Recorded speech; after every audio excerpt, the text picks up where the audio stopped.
तो पिछले लेक्चर में हम लोग कार्बोकैटायन के स्टेबिलिटी के बारे में पढ़ रहे थे। और कार्बोकैटायन के स्टेबिलिटी के बारे में हम लोगों ने पढ़ा क्या क्या था। तो हम लोगों ने पढ़ा था कि कार्बोकैटायन में जो कार्बन सेंटर होता है उसके पास इलेक्ट्रॉन की डिफिशियंसी होती है, कमी होती है। तो कोई भी इलेक्ट्रॉन पुशिंग ग्रुप अगर लगा रहेगा तो वो कार्बोकैटायन के स्टेबिलिटी को बढ़ाएगा। ऑन द अदर हैंड, अगर इलेक्ट्रॉन विड्रॉइंग ग्रुप लगा रहेगा तो वो कार्बोकैटायन के स्टेबिलिटी को डिक्रीज करेगा। अगर किसी कार्बन पर पॉजिटिव चार्ज डेवलप होने के बाद वह एरोमेटिक हो जाए तो ऐसे कार्बोकैटायन काफ़ी ज़्यादा स्टेबल हुआ करते हैं। और अगर कार्बोकैटायन रेजोनेंस में इन्वॉल्व हो, पॉजिटिव चार्ज कंजुगेशन का पार्ट हो जाए, तो ये फैक्टर भी कार्बोकैटायन के स्टेबिलिटी को काफ़ी बढ़ा देता है। और जो अंतिम लाइन पिछले लेक्चर में हम लोग डिस्कस कर रहे थे वो ये था कि अगर किसी कार्बन के साथ साइक्लोप्रोपाइल ग्रुप लगा हुआ हो, अगर कोई कार्बन हो और उस कार्बन के साथ साइक्लोप्रोपाइल ग्रुप लगा हुआ हो, तो यह घटना कार्बोकैटायन के स्टेबिलिटी को बहुत ज़्यादा बढ़ा देता है। इनफैक्ट ये जो सामने कार्बोकैटायन लिखे हैं यह one of the most stable carbocations में से एक है। अब इसका कारण के बारे में आज चर्चा करने चलते हैं, वो देखना ये वाला कार्बोकैटायन क्यों बहुत स्टेबल है, ऐसा हम लोग चर्चा कर रहे हैं। चलते हैं हम लोग इसके कारण पर बात करने के लिए। देखना बेटा, देखो जो 3 मेंबर्ड रिंग होता है ना साइक्लोप्रोपेन, यह काफी अनस्टेबल होता है। जो 3 मेंबर रिंग होता है ये काफी अनस्टेबल होता है। माने इसको अगर हम लोग कैटालिटिक हाइड्रोजनेशन करवा दें, इसको अगर हम लोग हाइड्रोजन अवेलेबल करवा दें तो यह बॉन्ड बीच से खुल जाएगा, एक हाइड्रोजन ये और एक हाइड्रोजन ये लेकर यह कन्वर्ट हो जाता है नॉर्मल प्रोपेन में। ये कन्वर्ट हो जाता है क्या चीज में?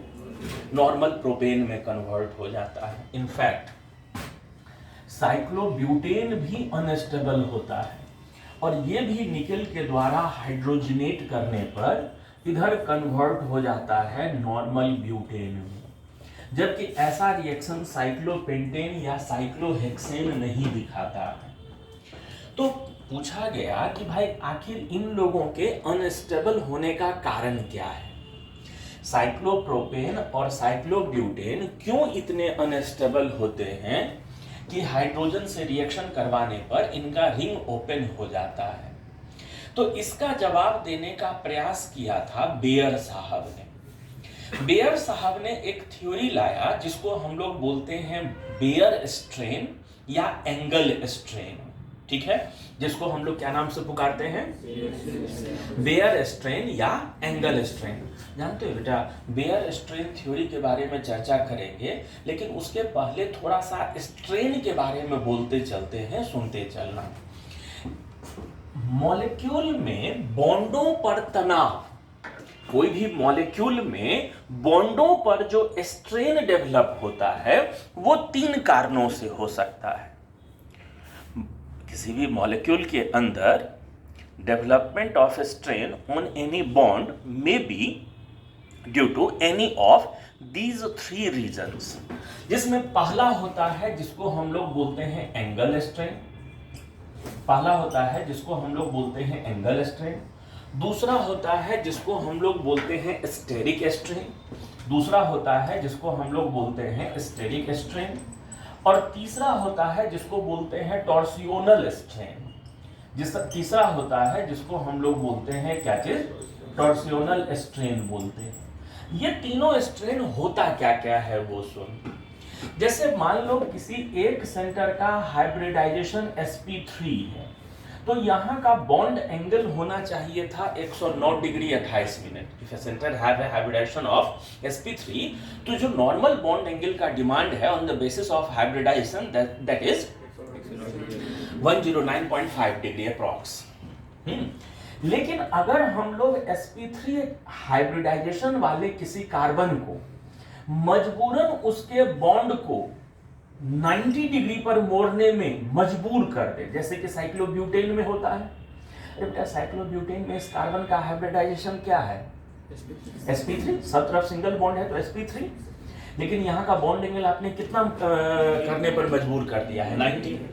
तो आपने 109 को मोड़ कर 109 डिग्री 28 मिनट को मोड़ कर आपने 90 ला दिया है। माने दोनों बॉन्ड को ना थोड़ा थोड़ा मोड़े होंगे, तो हर बॉन्ड को आपने कितना मोड़ा होगा? 109 डिग्री 28 मिनट माइनस 90/2, इतना आपने हर बॉन्ड को मोड़ा है। तो यही हर बॉन्ड का एंगल स्ट्रेन हो गया है। जितना बॉन्ड एंगल होना चाहिए उससे प्रेशर डालकर कम या ज्यादा करवाने के कारण, ध्यान दिए हम क्या बोले, जितना नॉर्मल बॉन्ड एंगल होना चाहिए था प्रेशर डालकर उससे कम या ज्यादा होने के कारण जो बॉन्डों पर तनाव डेवलप हो जाता है उसी को हम लोग नाम देते हैं क्या चीज? एंगल स्ट्रेन के नाम से जानते हैं। ठीक है, ये एंगल स्ट्रेन शब्द समझ में आ गया। तो हम लोग चर्चा कर रहे थे कि नॉर्मल बॉन्ड एंगल में डेविएशन के कारण, जो रिक्वायर्ड बॉन्ड एंगल है उसमें डेविएशन के कारण अगर बॉन्डों पर तनाव आता है तो उसको हम लोग क्या नाम से पुकारते हैं? Angle strain. और बेटा एंगल स्ट्रेन को ही बेयर स्ट्रेन भी बोलते हैं, क्योंकि इसके बारे में बेयर साहब ने बताया था, तो इसलिए एंगल स्ट्रेन को ही एक और नाम से पुकारते हैं, उसको क्या बोलते हैं? बेयर स्ट्रेन बोलते हैं। ये एंगल स्ट्रेन या बेयर स्ट्रेन क्या चीज है समझ गए। चलते हैं हम लोग दूसरे चीज पर, स्टेरिक स्ट्रेन। जानते हो बेटा स्टेरिक स्ट्रेन क्या होता है? जैसे मान लो एक कार्बन से दो ग्रुप लगे हुए हैं और ये ग्रुप भी बहुत बल्की है और ये ग्रुप भी बहुत बल्की है, साइज में बड़ा बड़ा ग्रुप है। साइज में बड़ा बड़ा ग्रुप है तो दोनों स्पेस के लिए, जगह के लिए दोनों एक दूसरे को रिपेल करना चाहेंगे। तो साइज बिगर होने के कारण, स्पेस रिक्वायरमेंट ज्यादा होने के कारण जब दो ग्रुपों में तनाव हो, दो ग्रुपों में रिपल्सन हो और उसके कारण जो बॉन्डों पर तनाव डेवलप होता है, इसको हम लोग नाम देते हैं क्या चीज? स्टेरिक स्ट्रेन नाम देते हैं। स्टेरिक स्ट्रेन भी समझ गए। और तीसरा होता है जिसको हम लोग बोलते हैं टॉर्सियोनल स्ट्रेन। तीसरा होता है जिसको हम लोग क्या बोलते हैं? टॉर्सियोनल स्ट्रेन बोलते हैं। तो बेटा इनके बॉन्ड पेयर और इनके बॉन्ड पेयर के बीच में जो रिपल्सन होगा, दोनों बॉन्ड में इलेक्ट्रॉन है, इन बॉन्डों में भी इलेक्ट्रॉन है, तो वो इलेक्ट्रॉन क्लाउड दोनों बॉन्ड के आप लोग पढ़े हो ना कन्फॉर्मेशनल आइसोमेरिज्म, अगर थोड़ा सा भी पढ़े हो तो हम लोग पढ़ते हैं इक्लिप्स्ड फॉर्म अनस्टेबल होता है, स्टैगर्ड फॉर्म ज्यादा स्टेबल होता है। तो इक्लिप्स्ड फॉर्म के अनस्टेबल होने के पीछे एक कारण ये भी है। क्या कारण है? कि इनके बॉन्ड पेयर में क्या होते रहता है? रिपल्सन होते रहता है। तो बॉन्ड पेयर के रिपल्सन के कारण अगर बॉन्डों पर तनाव डेवलप होता है तो इसको हम लोग बोलते हैं क्या चीज? टॉर्सियोनल स्ट्रेन बोलते हैं। ग्रुपों के बल्की होने के कारण उन पर जो तनाव डेवलप होता है उसको स्टेरिक स्ट्रेन बोलते हैं। और बॉन्ड एंगल जितना होना चाहिए उससे कम या ज्यादा हो जाने के कारण जो बॉन्डों पर तनाव आता है उसको एंगल स्ट्रेन या बेयर स्ट्रेन बोलते हैं। ठीक है, तो बेयर साहब ने इन मॉलिक्यूलों के अनस्टेबल होने का कारण बताया। ये तीनों स्ट्रेन समझ गए थे सब लोग?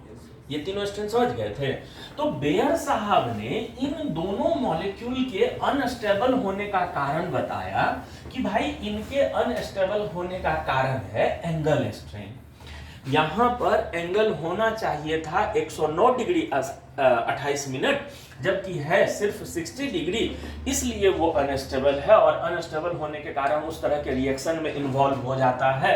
और यहाँ पर भी बॉन्ड एंगल होना चाहिए था 109 डिग्री 28 मिनट और जो गिवन बॉन्ड एंगल है वो मात्र 90 है, इसलिए ये भी अनस्टेबल होता है। ठीक है, अब आओ फिर बाद में वैलेंस बॉन्ड थ्योरी के कंसेप्ट का डेवलपमेंट हुआ और वैलेंस बॉन्ड थ्योरी देने वाले लोगों ने या वैलेंस बॉन्ड थ्योरी जानने वाले लोगों ने कहना शुरू किया कि भाई बेयर स्ट्रेन का कंसेप्ट बिल्कुल एब्सर्ड है, बिना मतलब का है। बैलेंस बॉन्ड थ्योरी को फॉलो करने वाले लोगों ने कहना शुरू किया कि बेयर साहब, आपने जो दिया है इसके अनस्टेबल होने का कारण वो बिना अर्थ का है, वो बिल्कुल गलत है। इन्होंने तब पूछना शुरू किया सही क्या है, बाकी लोगों ने भी पूछना शुरू किया होगा तब सही क्या है, आप ही बताइए। तो बैलेंस बॉन्ड थ्योरी वाले लोगों ने क्या कहना शुरू किया वो समझो, इनके अनस्टेबिलिटी का कारण। बैलेंस बॉन्ड थ्योरी वाले लोगों ने कहना शुरू किया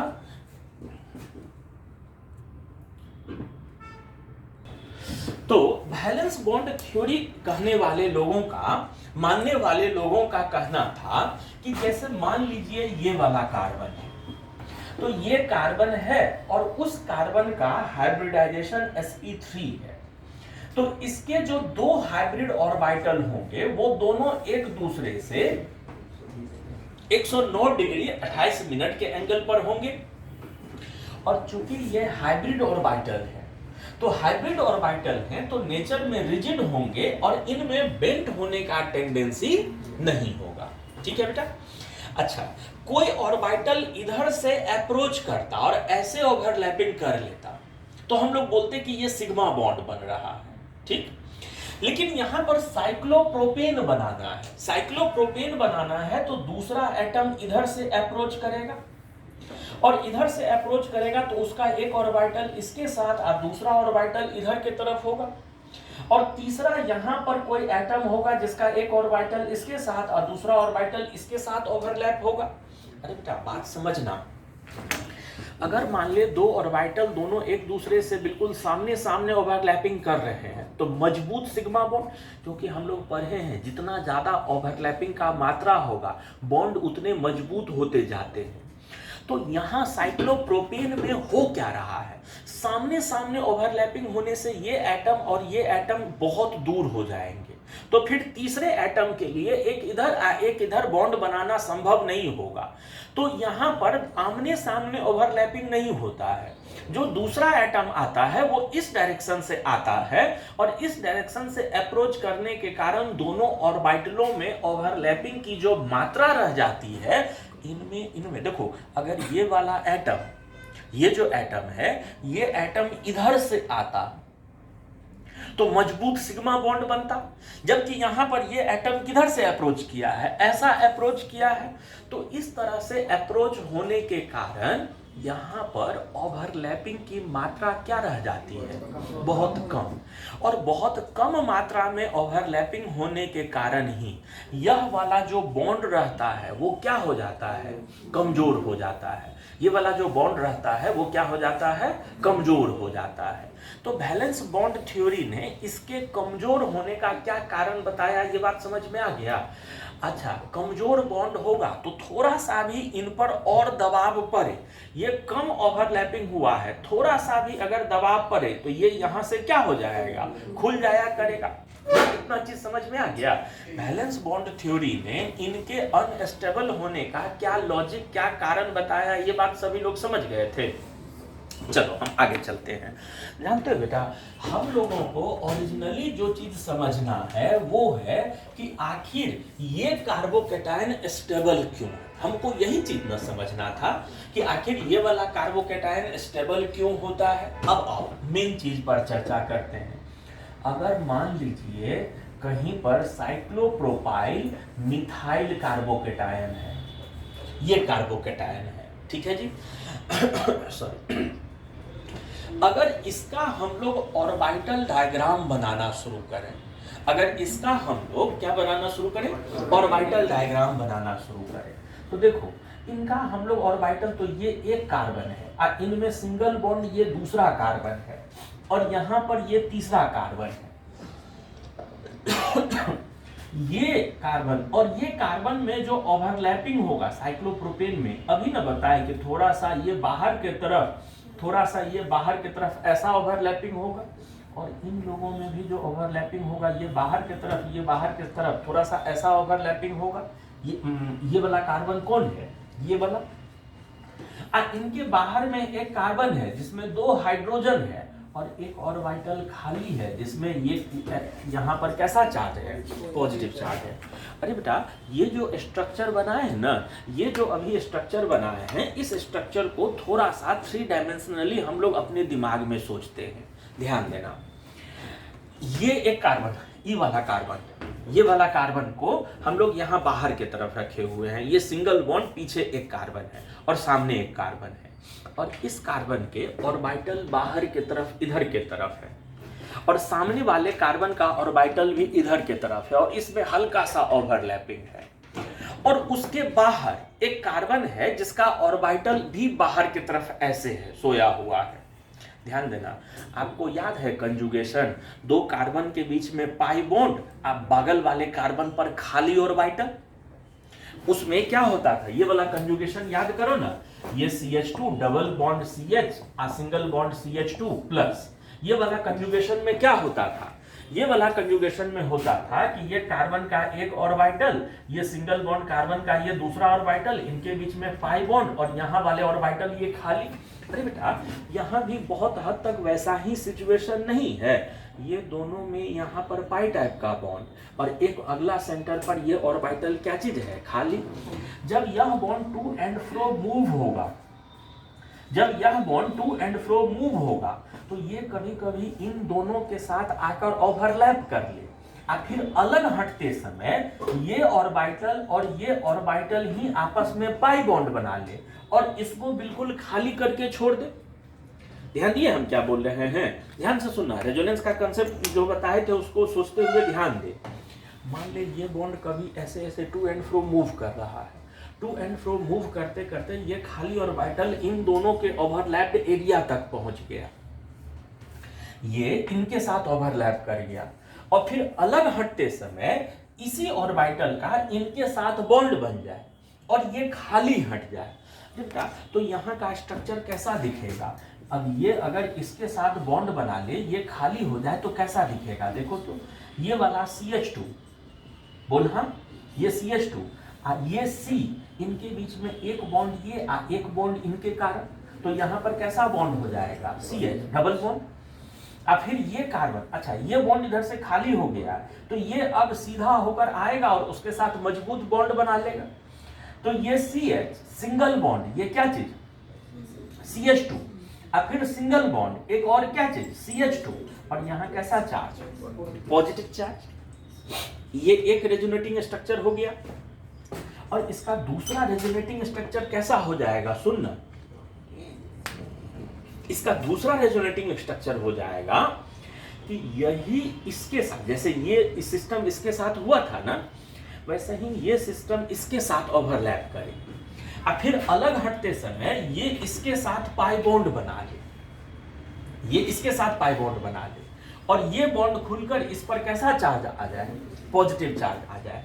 तो अब क्या हो जाएगा बोल, ये CH2 और इनके बीच में कैसा bond, CH2 double bond CH, इनके बीच में सिंगल बॉन्ड CH2, ये CH2 इस पर कैसा चार्ज, पॉजिटिव चार्ज। जानते हो बेटा होता क्या है कि साइक्लोप्रोपाइल ग्रुप अगर लगा हुआ हो किसी CH2 प्लस सेंटर के साथ, तो यहां भी एक तरह का रेजोनेंस होने लगता है, यहां भी एक तरह का क्या होने लगता है, रेजोनेंस होने लगता है, और इसी रेजोनेंस के कारण ये साइक्लोप्रोपाइल मिथाइल केटायंस जो होते हैं, इसी रेजोनेंस के कारण ये साइक्लोप्रोपाइल मिथाइल केटायंस जो होते हैं, ये क्या हुआ करते हैं, बहुत ज्यादा स्टेबल हुआ करते हैं। साइक्लोप्रोपाइल मिथाइल केटायंस जो होते हैं वो बहुत ज्यादा क्या हुआ करते हैं, स्टेबल होते हैं।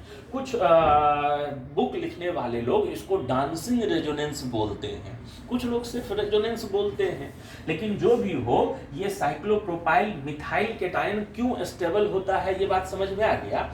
एक बात रेजोनेंस में पता नहीं बताए थे कि नहीं बताए थे, हमको नहीं ध्यान है।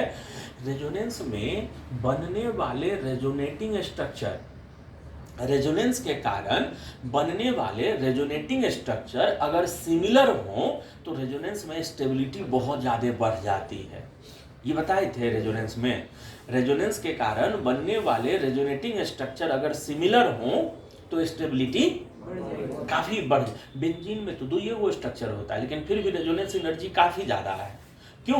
क्योंकि दोनों स्ट्रक्चर क्या होता है, अरे बेटा यहाँ पर ये दोनों रेजोनेटिंग स्ट्रक्चर क्या है, सिमिलर, एक ही जैसा तो है। तो इसलिए ये भी जो कार्बोकैटायन होता है ये काफी स्टेबल।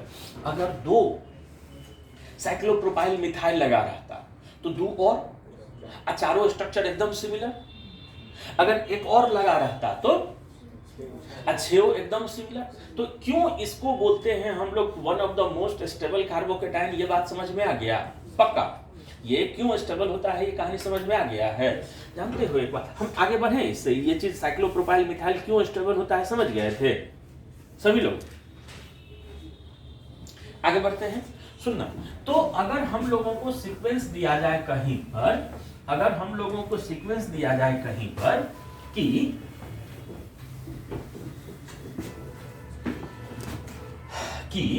एक jagah मान लो एक कार्बन पर प्लस है और यहाँ 3 साइक्लोप्रोपाइल मिथाइल कैटायन लगा हुआ है। एक जगह कार्बन पर प्लस है और यहाँ 2 साइक्लोप्रोपाइल मिथाइल कैटायन लगा हुआ है, और एक जगह एक ये है और यहाँ पर ऐसा लगा हुआ है। हम लोग से पूछे कि इन तीनों में ज्यादा स्टेबल कौन, कम स्टेबल कौन, तो क्या बोलोगे? ये सबसे ज्यादा, फिर ये ऑब्वियस है। एक बात जानते हो बेटा, ये चीज जरूर जरूर जरूर से याद रखना, ये साइक्लोप्रोपाइल मिथाइल कार्बोकैटायंस जो होते हैं ना, ध्यान से सुन रहे हो ना सब लोग, ये जो साइक्लोप्रोपाइल और मिथाइल कार्बोकैटायंस होते हैं ना, यह बेंजाइल कार्बोकैटायन से ज्यादा स्टेबल होता है। यह बेंजाइल कार्बोकैटायन से ज्यादा, इससे ये ज्यादा हुआ करता है स्टेबल, थोड़ा ही सा ज्यादा है लेकिन ज्यादा होता है, ठीक है। ये बात समझ गए। और एक 3 डिग्री कार्बोकैटायन जो होता है, एक 3 डिग्री कार्बोकैटायन जो होता है, यह भी बेंजाइल कार्बोकैटायन से ज्यादा स्टेबल होता है। ये भी 3 डिग्री कार्बोकैटायन जो होते हैं ना, वो भी एक बेंजाइल, हालांकि इसमें रेजोनेंस के कारण स्टेबिलिटी है, इसमें हाइपर कंजुगेशन के कारण स्टेबिलिटी है, लेकिन इसमें हाइपर कंजुगेटिव स्ट्रक्चर इतना ज्यादा है, इसमें 9 हाइपर कंजुगेटिव हाइड्रोजन है, इसके 10 हाइपर कंजुगेटिव स्ट्रक्चर बन जाएंगे। तो 3 डिग्री कार्बोकैटायन जो होता है वो बेंजाइल से वो भी ज्यादा होता है, और बेंजाइल के लगभग बराबर होता है साइक्लोप्रोपाइल मिथाइल वाले, ठीक है। हम आगे बढ़ते हैं यहाँ से। सुनो, कार्बोकैटायन के स्टेबिलिटी के बारे में कुछ और बातें हमको करनी है, छोटी छोटी, ये भी सुनते चलना, सुनते चल।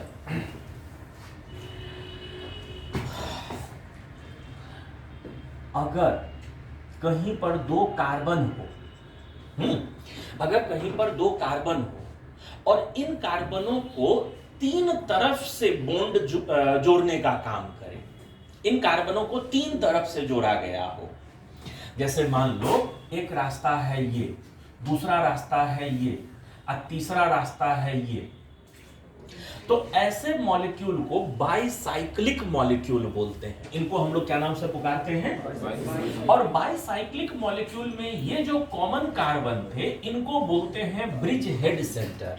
इनको क्या बोला करते हैं? Bridge head centre. अरे बेटा, मेरे को कहना यह है कि ब्रिज हेड सेंटर पर पॉजिटिव चार्ज डेवलप होना लगभग बहुत कठिन है, नामुमकिन है। नामुमकिन है इसका मतलब ये क्या हुआ करेगा? नामुमकिन है इसका मतलब ये अनस्टेबल हुआ करेगा।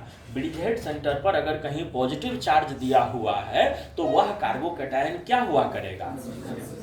काफी अनस्टेबल हुआ करेगा। ये चीज ध्यान में रखना। दूसरा चीज क्या ध्यान में रखना, अगर ये बात जरूर से जो अगला लाइन बताने जा रहे हैं, क्वेश्चन, बहुत से क्वेश्चन बनाने में ये ध्यान में आएगा। अगर कहीं पर कोई पॉजिटिव चार्ज हो और उसके बगल वाले सेंटर पर कोई लोन पेयर वाला एटम हो, जैसे यहां मान लो ये पॉजिटिव चार्ज था और उसके बगल वाले सेंटर पर एक लोन पेयर वाला एटम है, ये पॉजिटिव चार्ज था इस कार्बन पर, उसके बगल में लोन पेयर वाला एटम है। अरे बेटा, ये क्या करता है कि अपना लोन पेयर देकर इसके इलेक्ट्रॉन के डिफिशियंसी को हमेशा के लिए क्या कर देगा? मिटा देगा। आप कहीं पॉजिटिव चार्ज डेवलप है, कितनों रेजोनेंस में इन्वॉल्व करवाओ, कितनों उसका एरोमेटिक पूरा कर दो, किसी भी तरह का रेजोनेंस कर दो, मेरी बात को ध्यान से सुनना, अगर कहीं पर पॉजिटिव चार्ज है, पॉजिटिव चार्ज है इसका मतलब कार्बन का ऑक्टेट इनकम्प्लीट है। आप उस इनकम्प्लीट ऑक्टेट वाले सेंटर को कितनों रेजोनेंस में या हाइपर कंजुगेशन या कुछ भी कर दो, उसका ऑक्टेट परमानेंटली पूरा तो नहीं कर पाएंगे, माने उसमें अनस्टेबिलिटी कुछ न कुछ बचा रहेगा। लेकिन अगर किसी कार्बन पर पॉजिटिव चार्ज हो, उसके बगल में लोन पेयर वाला एटम हो, यह लोन पेयर देकर इसके ऑक्टेट को पूरी तरह से क्या कर देगा, कंप्लीट कर देगा। बेटा ऐसे कार्बोकैटायन सबसे ज्यादा स्टेबल हुआ करेंगे, ठीक है। क्यों? क्योंकि ये उसके ऑक्टेट को परमानेंटली पूरा करने का काम किया करेगा। तो हम लोग से अगर पूछे कि यहाँ पर एक ये कार्बोकैटायन था नॉर्मल, एक ये कार्बोकैटायन है, इन दोनों में ज्यादा स्टेबल कौन होगा, तो क्या बोला करेंगे? पहला वाला जो होगा वो क्या हो जाएगा, ज्यादा स्टेबल हो जाएगा। ये बात समझ में आ रहा है? पक्का? अच्छा, तीसरा चीज जो कहने जा रहे हैं, क्या कहने जा रहे हैं कि बेंजाइलिक नहीं, एराइल कार्बोकैटायन, एरोमेटिक कार्बन पर बेंजाइल, ये बात समझना, बेंजाइल ग्रुप बोलते हैं इसको, बेंजीन रिंग से लगे हुए कार्बन को बेंजाइल बोलते हैं। बेंजीन रिंग पर पॉजिटिव चार्ज, ये बेंजाइल नहीं है, बहुत से लोगों को इसमें भी कंफ्यूजन होता है। बेंजाइल ग्रुप ये है बेटा, बेंजीन रिंग से एक कार्बन और उसका एक वैलेंसी खाली, दैट इज बेंजाइल ग्रुप, वो बेंजाइल ग्रुप है। ये गलती ना करोगे कभी। बेंजीन रिंग से एक वैलेंसी खाली, वो फेनाइल ग्रुप है। वो कौन सा ग्रुप है? फेनाइल ग्रुप है। ये बेंजाइल ग्रुप है, ठीक है। कई बार बेंजाइल क्लोराइड लोग गलत समझने लगते। बेंजाइल क्लोराइड का मतलब बेंजीन रिंग एक CH2 उससे लगा carbon, that is benzyl. Okay, हम अभी बात कर रहे थे एराइल कार्बोकैटायन के बारे में, और दूसरा क्या बोले थे? विनाइल। दूसरा क्या बोले थे? विनाइल। अरे बेटा, जैसे मान लो कहीं पर एक बेंजीन रिंग हो और इसके किसी एक कार्बन पर प्लस हो, या CH2 डबल बॉन्ड CH एक वैलेंसी खाली और यहाँ प्लस हो, ये दोनों कार्बोकैटायन अनस्टेबल कार्बोकैटायंस के उदाहरण हैं। ये दोनों कार्बोकैटायन कैसे कार्बोकैटायन के उदाहरण हैं? अनस्टेबल कार्बोकैटायंस के उदाहरण हैं। अच्छा, ये अनस्टेबल है, सही में आप लोग समझ रहे हो ये अनस्टेबल होगा, ये बात समझ रहे हो? मेरा पूछने का तात्पर्य ये है कि यहाँ पर पॉजिटिव चार्ज रेजोनेंस में भाग लेगा कि नहीं लेगा, हम ये पूछना चाहते हैं। यहाँ पर पॉजिटिव चार्ज रेजोनेंस में भाग लेगा कि नहीं लेगा, हम ये चीज पूछना चाहते हैं आपसे। श्योर? पक्का? अरे बेटा, ये double bond single bond positive charge ना है, देख तो, double bond single bond positive charge ना है। सही बात है, मुदाक का ना कि वो भी सही बात था, ये भी सही बात है ना, ये बोली थी ना। तो कहने का मतलब ये है कि ये कार्बोकैटायन अनस्टेबल है, वो पॉजिटिव चार्ज रेजोनेंस में पार्टिसिपेट नहीं करेगा। यहाँ वो पॉजिटिव चार्ज किस ऑर्बिटल के कारण आया है, समझ रहे हो? बेंजीन का फॉर्मूला होता क्या है? बेंजीन का फॉर्मूला होता है C6H6। बेंजीन का फॉर्मूला होता है क्या चीज? C6H6। अरे बेटा, हम लोग नहीं दिखाते हैं, पर हर कार्बन पर एक एक क्या मौजूद होता है? हाइड्रोजन।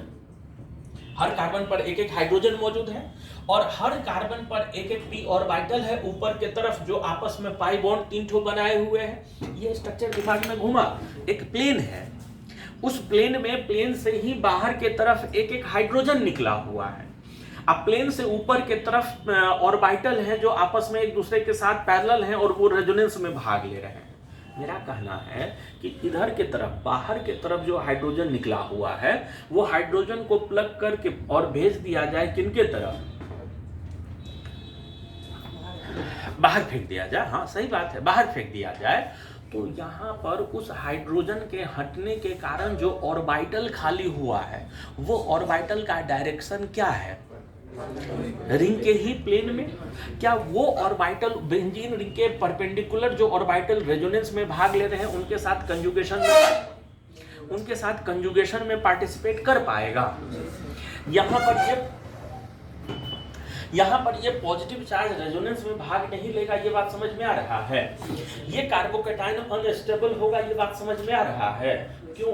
एक तो पॉजिटिव चार्ज ऑक्टेट इनकम्प्लीट, और दूसरा ऊपर से जो कार्बन पर पॉजिटिव चार्ज है वो कैसा है? sp2 हाइब्रिड कार्बन है, और sp2 हाइब्रिड कार्बन ज्यादा इलेक्ट्रोनेगेटिव होता है sp3 के तुलना में। तो इसलिए ये अनस्टेबल, और ये भी अनस्टेबल क्यों है समझ रहे हो? ये भी अनस्टेबल क्यों है ये समझ रहे हैं? अरे बेटा, कार्बोकैटायन के स्टेबिलिटी का मामला हम लोग खत्म करेंगे अंतिम एक बात को डिस्कस करके, अंतिम एक चीज को डिस्कस करके कार्बोकैटायन के स्टेबिलिटी का मामला खत्म करेंगे। और वो चीज क्या है? सुनो, हम आपके सामने एक कार्बोकैटायन लिख रहे हैं, और ये कार्बोकैटायन है, ये कार्बन डबल बॉन्ड ऑक्सीजन, और उस कार्बन पर positive charge CH3C double bond O, और उस कार्बन पर वहां पॉजिटिव चार्ज। मेरा आपसे सवाल ये है कि इस कार्बोकैटायन को देखकर आपको कैसा फील आ रहा है? सिंपैथी का फीलिंग आ रहा है कि हाय राम ये तो बहुत अनस्टेबल है, या ऐसा लग रहा है कि छड़ो यार ये तो काफी स्टेबल है, इससे कैसा सिंपैथी, कैसी भावना आ रही है? बोलो।